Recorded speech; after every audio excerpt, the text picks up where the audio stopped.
এক প্রবাসীর শেষ চিঠি। মা, কেমন আছো তুমি? আশা করি ভালো আছো। আমি যখন এই চিঠিটা লিখতেছি তখন আমি ভালো নেই। কি ভাবতেছো, আত্মহত্যা করেছি? না মা, তুমি এমন সন্তান জন্মই দাওনি যে আত্মহত্যা করবে। আমার ব্রেন ক্যান্সার ছিল। আজ থেকে 4 মাস আগে মেডিকেল চেক আপ করতে গিয়ে জানতে পারি, ডাক্তার বলেছিল আমি আর 4 মাস এই দুনিয়াতে থাকবো। এই কথাটা শুনে আমার প্রচুর কষ্ট হয়েছিল। কত স্বপ্ন ছিল আমার পরিবারের সঙ্গে সুখে শান্তিতে বসবাস করব আমি, কিন্তু তা আর হলো না। তাই তোমাদেরকে না জানিয়ে আমি চলে আসি।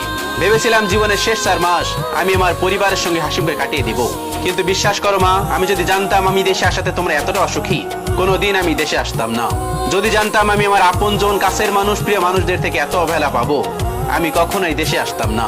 তুমি তো আমায় গর্ভে ধারণ করেছিলে মা, তাহলে কেন আমাকে অবহেলা করলে মা? মা নাকি তার সন্তানের মুখ দেখলে সবকিছু বুঝতে পারে? কই মা, তুমি তো বুঝলে না।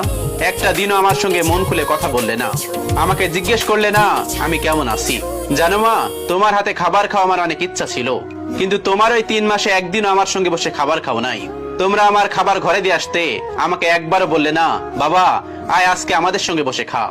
জানো মা, বাবা মাসের শেষে আমাকে কল দিত আর বলতো এই মাসের টাকাটা পাঠিয়ে দিস। সংসারে অনেক টাকার প্রয়োজন আমি জানি, কিন্তু বাবা কখনো আমাকে জিজ্ঞেস করেনি তুই কেমন আছিস। আসলে মা, তোমরা আমাকে ভুলে গিয়েছো। তোমার মনে আছে মা, আজ থেকে 10 বছর আগে বাবার একটা হাত এবং পা অচল হয়ে পড়ে। সেই সময় আমার বয়স ছিল মাত্র 15 বছর।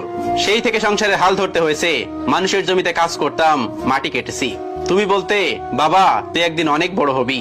তোমার সেই ছোট্ট ছেলে আজ অনেক বড় হয়েছে, আজ তাকে মৃত্যু নিতে এসেছে। তবে মা, আজ আমি অনেক খুশি, আমাকে আর কোনো অবহেলা সহ্য করতে হবে না। জানো মা, সেই দূর প্রবাসে সূর্য ওঠার আগেই আমি কাজে চলে যেতাম, আবার রাতের বেলায় সূর্য ডুবে গেলে রুমে আসতাম। সূর্যের মুখ যে কতদিন দেখিনি মা, এই দূর প্রবাসে সেটা বলে বোঝানো যাবে না। তুমি বলেছিলে তোমার জন্য জিনিস নিয়ে আসতে মা, আমি নিয়ে এসেছি। আমার মাথার কাছে রাখা আছে মা